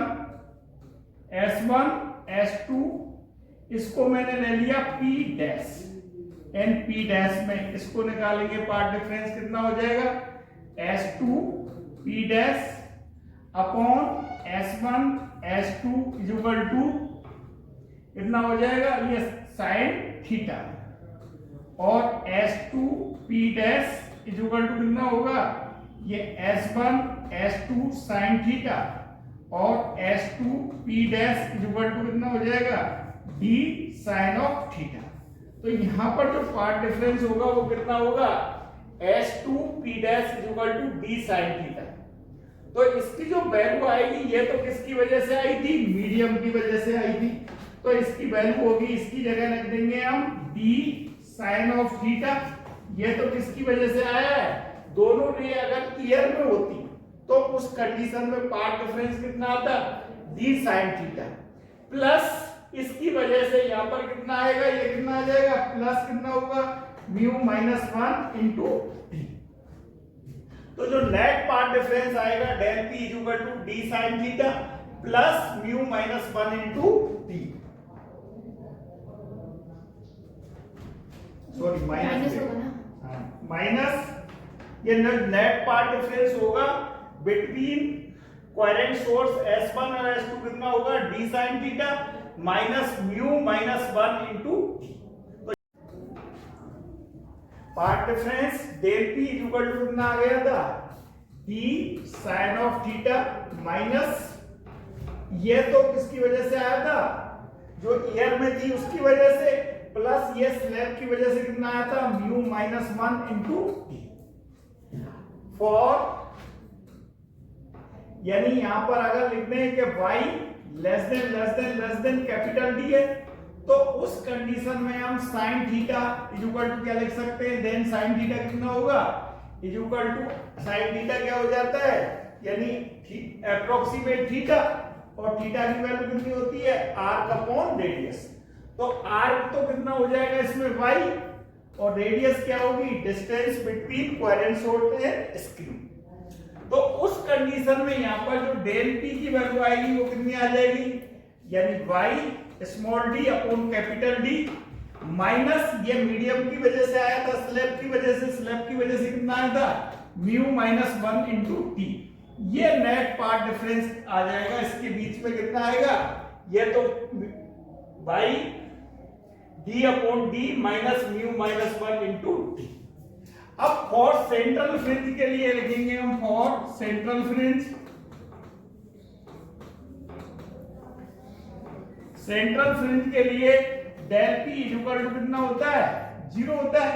तो उस कंडीशन में यहां पर जो पार्ट डिफरेंस आएगा इसको 0 के इक्वल करेंगे, तो y d upon d equal to कितना हो जाएगा, म्यू माइनस 1 इंटू टी। और इसकी यहां पर नंबर ऑफ जो फ्रिंज डिस्प्लेसमेंट ऑफ फ्रिंजेज होगा, displacement of fringe y is equal to कितना होगा, mu minus 1 capital D upon small d into T. ये आ जाएगा displacement of fringe, displacement of fringe. इसको लिखना चाहें तो हम इस तरह से भी लिख सकते हैं, अपने को पता है जो फ्रिंज ब्रेड्थ होती है बीटा इक्वल टू कितना होता है, यानी lambda capital D upon small d, ये पता है अपने को। तो उसमें क्या लिख सकते हैं, capital D upon small d की वैल्यू क्या लिख सकते हैं, बीटा अपॉन लैम्डा। तो इसमें कितना हो जाएगा, mu minus 1 into T, capital D upon small d को लिख सकते हैं बीटा अपॉन लैम्डा। तो जो डिस्प्लेसमेंट ऑफ फ्रिंज है वो किसी भी तरह से लिख सकते हैं हम, इन दोनों फॉर्म में इस तरह से आएगा, यानी displacement of fringe mu minus 1, d means distance between coherent source and screen, t thickness of slab upon d, और mu minus 1 t beta upon lambda, beta क्या होगी, फ्रिंज विड्थ। स्टार्ट। देखो thickness of thin fringe in young double slit experiment, इसमें thickness of thin film निकालने के लिए क्या करते हैं हम कि यहाँ पर जैसे ये सोर्स होता है, ये स्फेरिकल और सिलेंड्रिकल वेव फ्रंट आता है। अगर यहाँ पर कोई पॉइंट सोर्स होता है तो उस कंडीशन में स्फेरिकल वेव फ्रंट निकलेगा, और अगर यहाँ पर लीनियर सोर्स है तो उसमें सिलेंड्रिकल वेव फ्रंट निकलेगा। इससे इक्वल डिस्टेंस पे दो होल कर देते हैं हम, S1 और S2। यहाँ पर जो सोर्स S1 और S2 मिलते हैं वो डिवीजन ऑफ वेव फ्रंट से होते हैं, यानी वेव फ्रंट का डिवीजन हो रहा है। और ये कोहेरेंट सोर्स कैसे बने, ये दोनों डिवीजन ऑफ वेव फ्रंट से। अब इन दोनों को सुपर इम्पोज करते हैं तो यहाँ पर क्या मिलता है, स्क्रीन पे हमें क्या मिलेगा, स्क्रीन पे इंटरफेरेंस पैटर्न मिलेगा। जब ये सेंट्रल फ्रिंज के लिए यहाँ पर रहेंगे, O पॉइंट के लिए रहेंगे, तो दोनों वेव क्या है, यहाँ से S1 से O तक पहुंच रही है वेव और ये S2 से O तक पहुंच रही है। दोनों का पाथ क्या है, इक्वल है। जब पाथ डिफरेंस 0 होगा तो यहाँ पर अपने को सेंट्रल फ्रिंज मिल रही होगी, सेंट्रल फ्रिंज। लेकिन क्या करेंगे हम, किसी भी रे में इसमें क्या है, कोई भी स्लैब डाल देते हैं, यहाँ पर स्लैब डाल देते हैं जिसकी थिकनेस क्या है, T है, रिफ्रैक्टिव इंडेक्स म्यू है। तो उस कंडीशन में स्लैब की वजह से जो पाथ डिफरेंस क्रिएट होगा वो कितना हो जाएगा, म्यू -1 × T। तो जो अपना इंटरफेरेंस पैटर्न है वो इस तरह से O से किस पे शिफ्ट हो जाएगा, O डैश पे। तो अपने को जो पाथ डिफरेंस होगा, पाथ डिफरेंस बिटवीन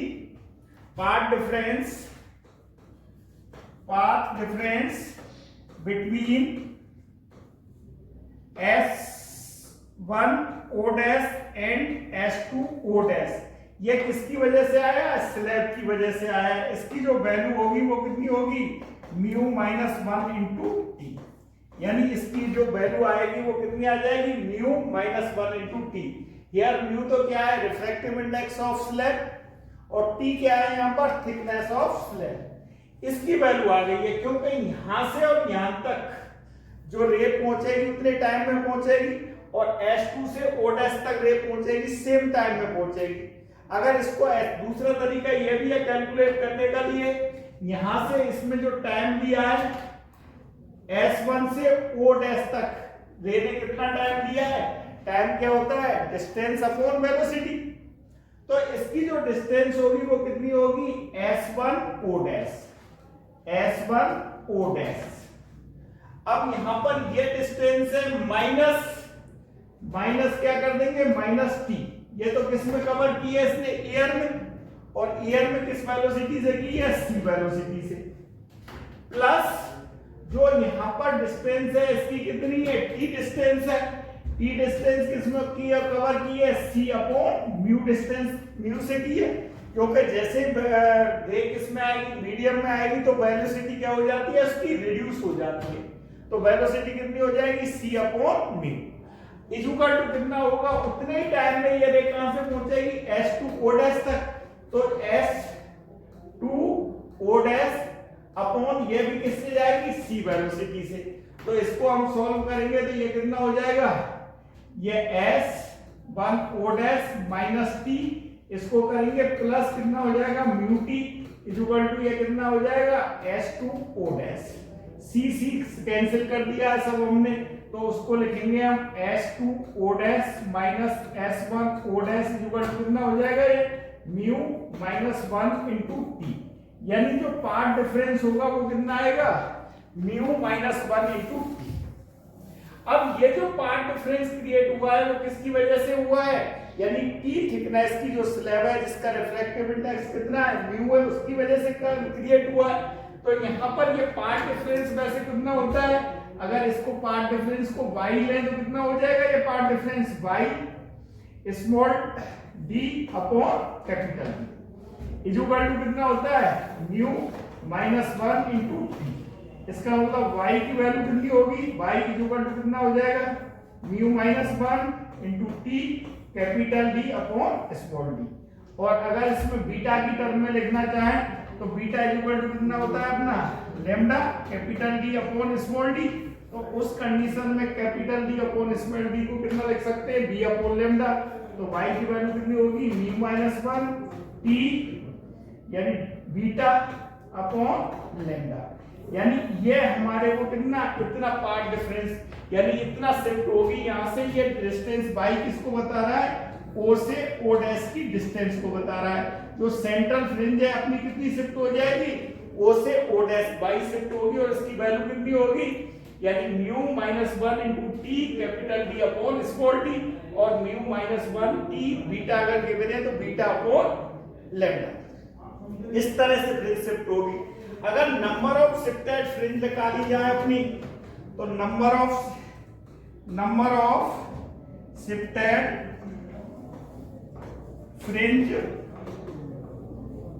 इन टेलीस्कोप, यानी इसमें निकालेंगे तो इस पार्ट डिफरेंस को हम, जो पार्ट डिफरेंस आता है, पार्ट डिफरेंस यानी वो कितना था, म्यू -1 इंटू टी था, इसको किसके इक्वल कर देंगे हम, एन लेम्डा के कर देंगे, क्योंकि नंबर ऑफ जो शिफ्टेड फ्रिंज है वो किसके इक्वल होगी, फॉर कंस्ट्रक्टिव टाइप इंटरफेरेंस के एन लेम्डा। इसका मतलब एन की वैल्यू कितनी होगी, नंबर ऑफ शिफ्टेड फ्रिंज कितनी होगी, mu -1 into T upon lambda. यार म्यू तो क्या है, रिफ्रैक्टिव इंडेक्स, टी थिकनेस, और लेम्डा क्या होगी, वेवलेंथ। तो इस कंडीशन में हम number of shifted fringe in telescope में कैलकुलेट कर सकते हैं। इनकी वैल्यू कितनी होगी, mu -1 T upon lambda. Start. देखो interference due to thin film. अभी तक हम जो इंटरफेरेंस ले रहे थे, यंग डबल स्लिट एक्सपेरिमेंट और फ्रेस्नेल वाइट प्रिज्म में जो कोहेरेंट सोर्स मिल रहे थे, वो किससे मिल रहे थे, डिवीजन ऑफ वेव फ्रंट से। लेकिन यहाँ पर जो interference due to thin film होता है, आपने देखा होगा कि जो वाटर होता है, वाटर पे अगर ऑयल की ड्रॉप डालते हैं और उस पर अगर सनलाइट आती है, तो उस कंडीशन में हमें कुछ कलर से दिखाई देते हैं। वो किसकी वजह से दिखाई देते हैं, interference due to thin film. अब मान लीजिए कोई भी इस तरह की थिन फिल्म बनेगी, यहाँ पर थिन फिल्म बन रही है, थिन फिल्म बन रही है। इसकी जो थिकनेस होती है वो किसमें होती है, mm में होती है, यानी बहुत कम होती है। लेकिन यहाँ पर समझाने के लिए इसको लिखा है मैंने, यानी ये थिकनेस ऑफ थिन फिल्म है, यह थिकनेस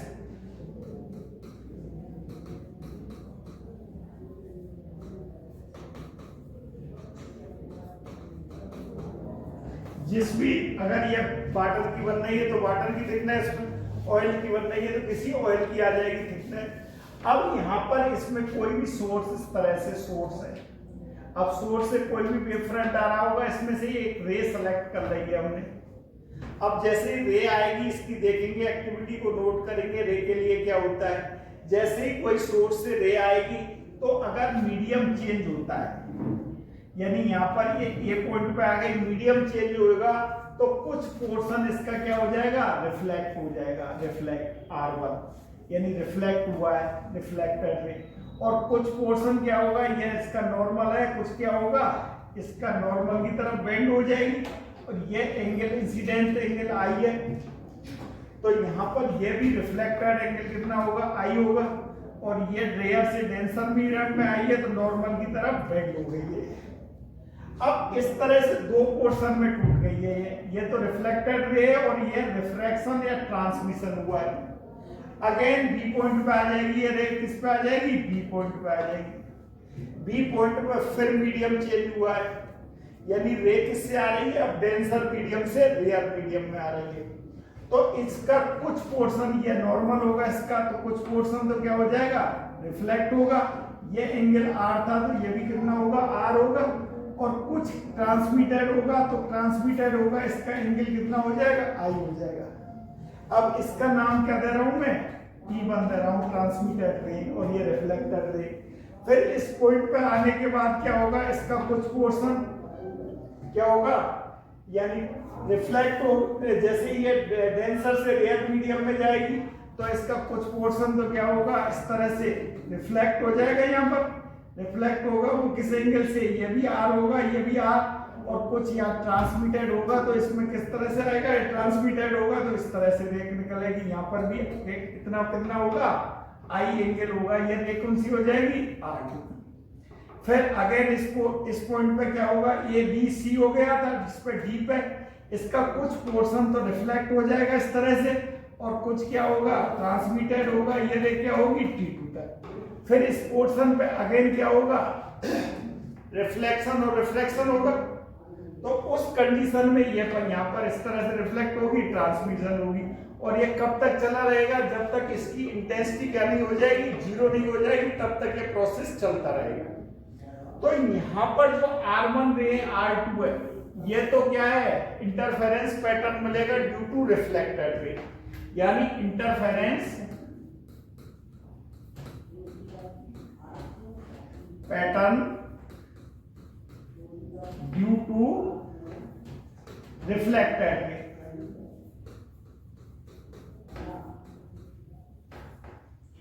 और यहां पर ये जो इंटरफेरेंस पैटर्न मिलेगा वो ड्यू टू किसकी वजह से मिलेगा? ट्रांसमिटेड रे।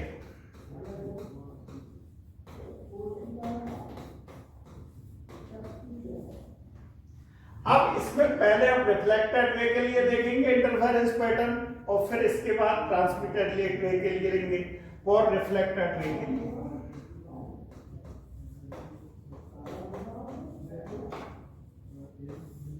देखो इसमें जो पाथ डिफरेंस की देखेंगे, अब पाथ डिफरेंस क्या हो रहा है, कोई भी सोर्स एक है, यहाँ पर एस है, फिर यहाँ पर डिवीजन ऑफ किसका हुआ है, एम्पलीट्यूड का। यहाँ पर किससे हो रहा है?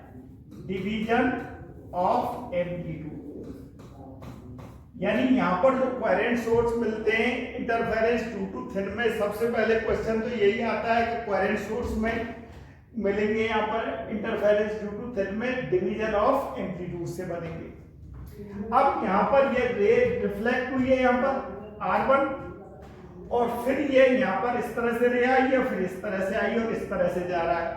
अगर मैं इस पे परपेंडिकुलर डालता हूं, ये परपेंडिकुलर डाल दिया है, इसको मैं ले रहा हूं P ले रहा हूं, तो अब ये परपेंडिकुलर दोनों का पाथ सेम हो गया, तो पाथ डिफरेंस आएगा, path difference between reflected ray R1 and R2।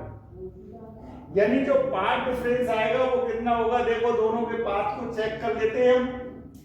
ये वाले जो पाथ है, ये से बी तक एक्स्ट्रा किया है, यहां से यहां तक तो एस से यहां तक तो एक ही रे थी। अब इसका डिवीजन हुआ, यानी किस रे में डिवाइड हुई? दो रे में डिवाइड हो गई।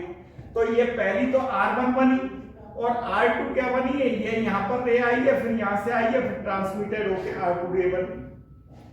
जो R1 रे है वो तो एक्स्ट्रा पाथ, ये परपेंडिकुलर डाल के कितना पाथ किया है? ए से पी तक किया है इसने पाथ का एक्स्ट्रा, और इसने जो R2 रे इसने एक्स्ट्रा पाथ ए से बी तक किया है और बी से सी तक किया है। तो इसका पाथ डिफरेंस कितना आ जाएगा?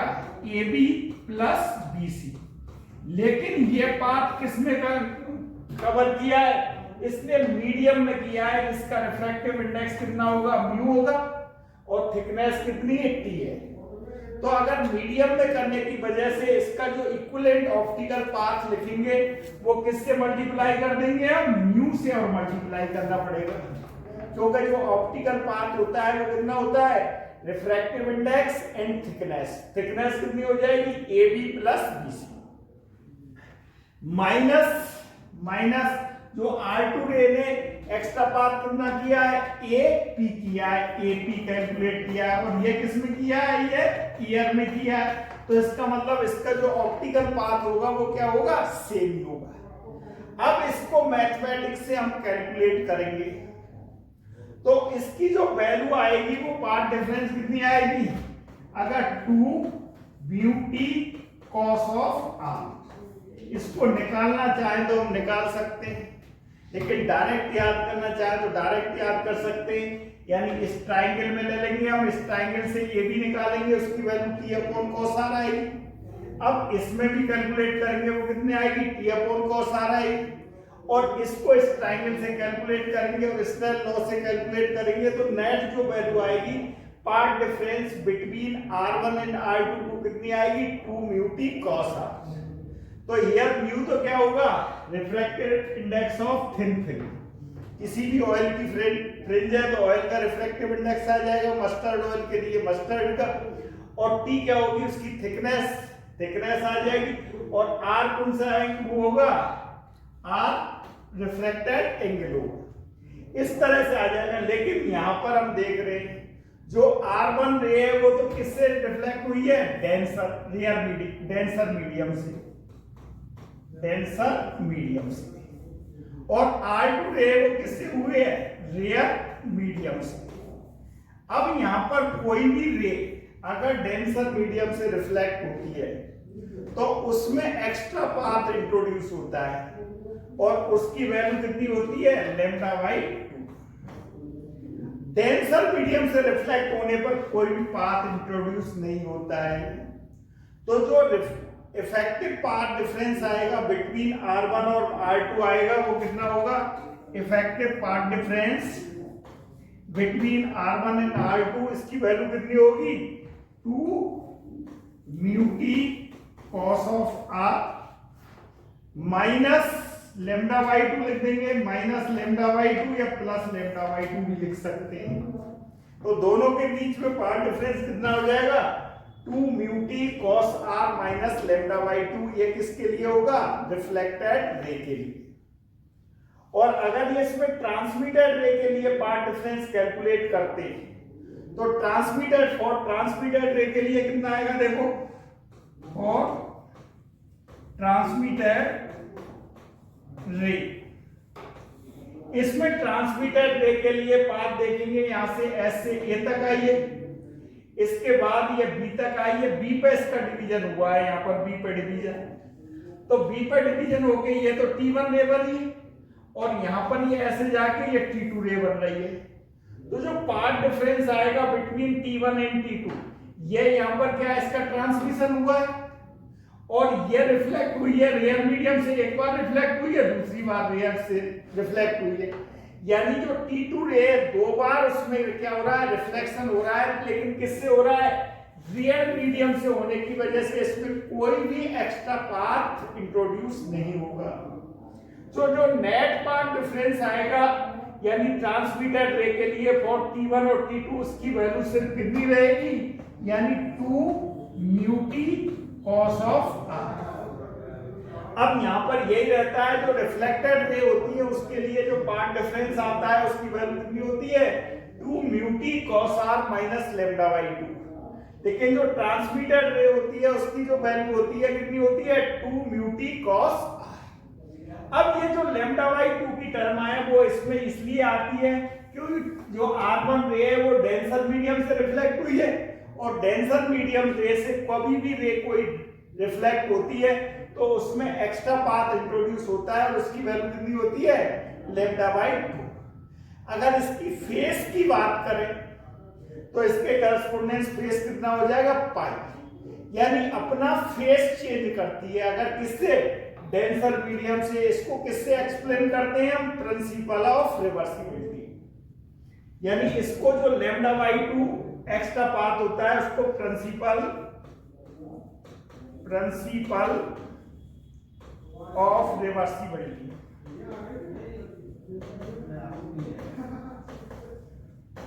यानी किससे एक्सप्लेन करते हैं। तो ये भी क्वेश्चन आ जाता है, कभी कभी रे जब रिफ्लेक्ट किससे होगी, डेंसर मीडियम से रिफ्लेक्ट होगी तो उसमें एक्स्ट्रा पाथ होगा, उसकी वैल्यू कितनी होगी, λ/2। अब ये दोनों आगे पाथ डिफरेंस कैलकुलेट करती है। देखो इसमें जो रिफ्लेक्टेड रे के लिए फॉर रिफ्लेक्टेड रे, इसमें जो पाथ डिफरेंस आया था del X effective path difference, उसकी वैल्यू कितनी थी, 2 μt cos of R plus या माइनस λ/2। तो यहां पर लिख दिया है 2 μt cos R माइनस λ/2। और फॉर ट्रांसमिटेड रे के लिए कितना था,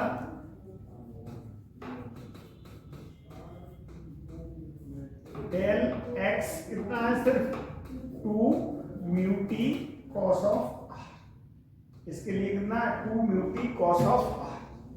अब इसमें केस फर्स्ट लेंगे हम, केस फर्स्ट, इसमें किसके लिए ले रहा हूं, ये रिफ्लेक्टेड रे के लिए ले रहे हैं और इसमें ये किसके लिए ले रहा हूं मैं, ट्रांसमिटेड रे।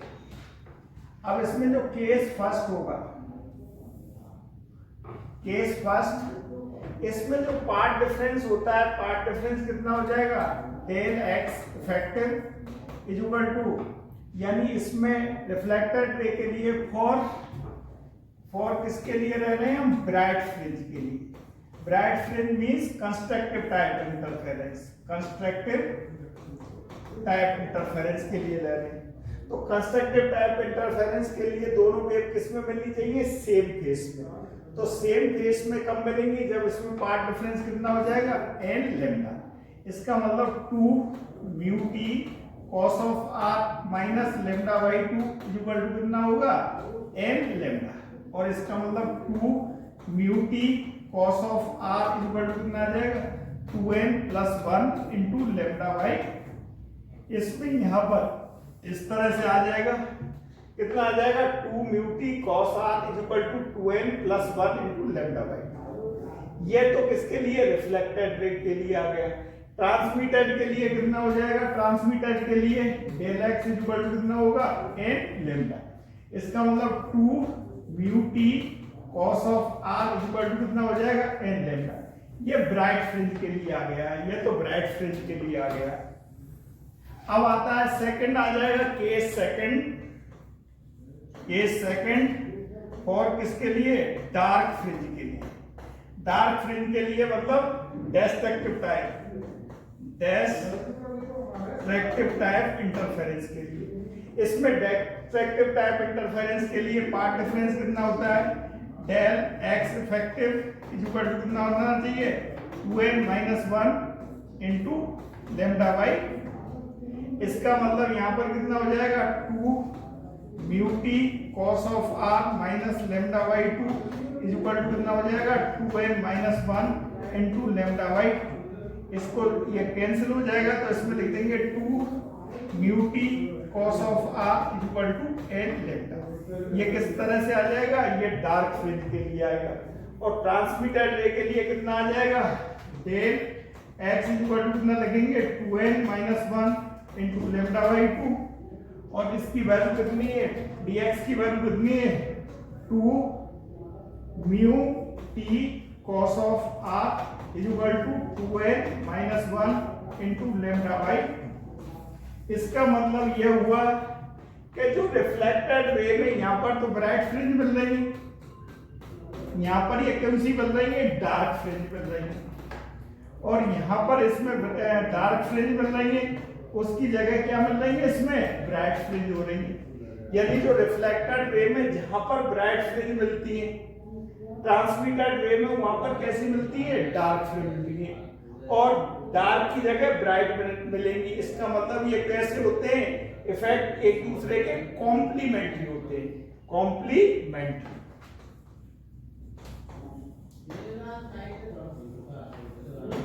कैसा होगा इफेक्ट? कॉम्प्लीमेंट्री। अब ये कंडीशन आ जाती है, ये यहां पर जो ऐसा लग रहा है कि जो रिफ्लेक्टेड रे में, ये तो कंडीशन कैसी है? डार्क फ्रिंज की है और ये ब्राइट की है। वो किसकी वजह से आई है? जो रे R1 डेंसर मीडियम से रिफ्लेक्ट हुई है उसकी वजह से आ रहा है। क्योंकि जब डेंसर मीडियम से कोई भी रे रिफ्लेक्ट होती है तो उसमें एक्स्ट्रा पाथ इंट्रोड्यूस होती है और उसकी वैल्यू कितनी होती है? Lambda by 2। में interference due to thin film में जो पार्ट डिफरेंस आया वो कितना आया था? रिफ्लेक्टेड रे के लिए कितना आ रहा था? वो आ रहा था 2 mu T cos of r minus lambda by. और वो ट्रांसमिटेड रे के लिए कितना आ रहा था? वो आ रहा था 2 mu T cos of r। अब यहाँ पर ये जो पार्ट डिफरेंस है वो किसका फंक्शन आ रहा है? फंक्शन एक तो t का आ रहा है, थिकनेस ऑफ फिल्म पे डिपेंड कर रहा है, और दूसरा किस पे डिपेंड कर रहा है? r पे डिपेंड कर रहा है, थीटा पे डिपेंड कर रहा है, यानी इंक्लाइनेशन पे डिपेंड कर रहा है।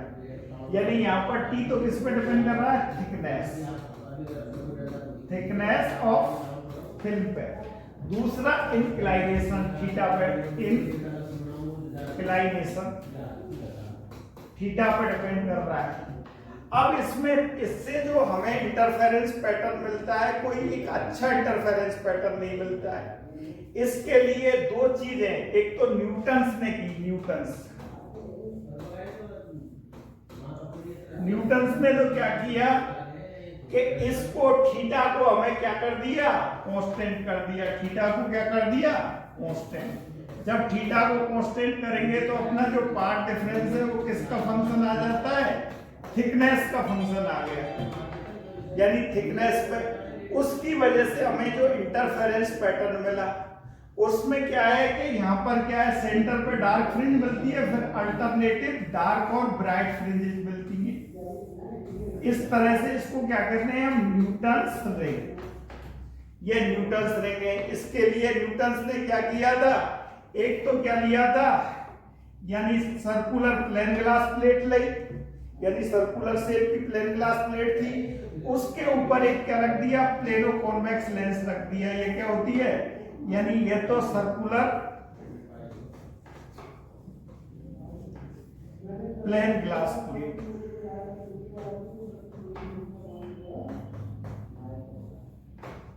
और ये क्या होती है, प्लेनो कॉन्वेक्स लेंस, प्लेनो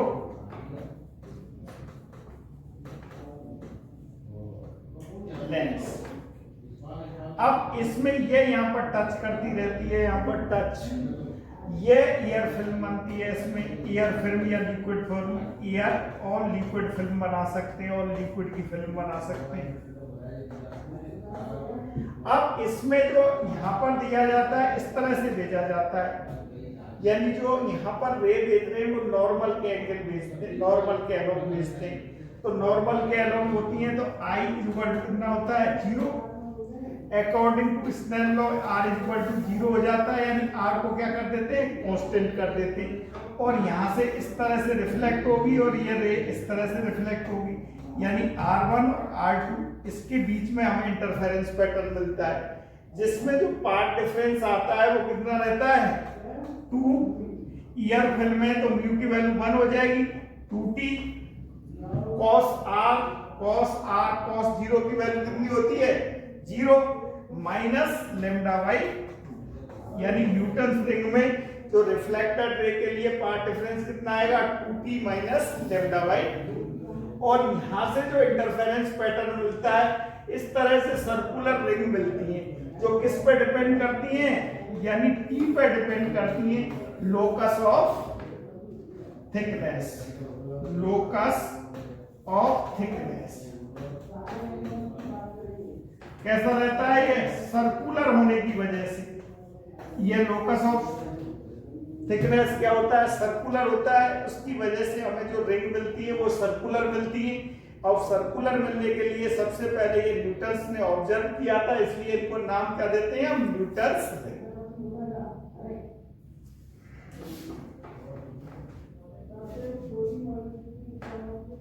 अब इसमें जो पार्ट डिफरेंस आ रहा था, पार्ट डिफरेंस किसका फंक्शन आ रहा था, एक तो थिकनेस का फंक्शन आ रहा था और दूसरा इंक्लाइनेशन का फंक्शन आ रहा था। माइकलसन ने क्या किया था, माइकलसन ने हम इसमें क्या किया, थिकनेस को क्या कर दिया था, कांस्टेंट कर दिया था। अब इसमें थिकनेस कांस्टेंट होती है और पाथ डिफरेंस होता है, पाथ डिफरेंस होता है वो किस पर डिपेंड करता है, इंक्लाइनेशन पर डिपेंड करता है। अब जब पाथ डिफरेंस इंक्लाइनेशन पर डिपेंड करता है तो इसमें भी क्या बनती है, जब मेरा m1 एंड m2 क्या होते हैं, एक दूसरे के परपेंडिकुलर होते हैं, तो इन दोनों m1 और m2 के बीच में क्या बनती है, वर्चुअल थिन फिल्म बनती है, वर्चुअल थिन फिल्म। और इक्वल डिस्टेंस की होती है वो, यानी इसकी थिकनेस क्या होती है, इक्वल डिस्टेंस की, यूनिफॉर्म वर्चुअल थिन फिल्म बनने की वजह से यहां पर कैसी मिलती है, सर्कुलर फ्रिंजेस मिलती है। इसको कहते हैं हम बाइकल्सन इंटरफेरोमीटर, यानी बाइकल्सन इंटरफेरोमीटर में MI, माइकलसन इंटरफेरोमीटर। इसमें यहां पर जब M1 और M2 परपेंडिकुलर होती तो किस तरह की मिलती है, सर्कुलर फ्रिंजेस मिलती। और जब M1 नॉट परपेंडिकुलर टू कितना होता है, M2, तो कैसी मिलती है, लोकलाइज्ड फ्रिंज बनती है।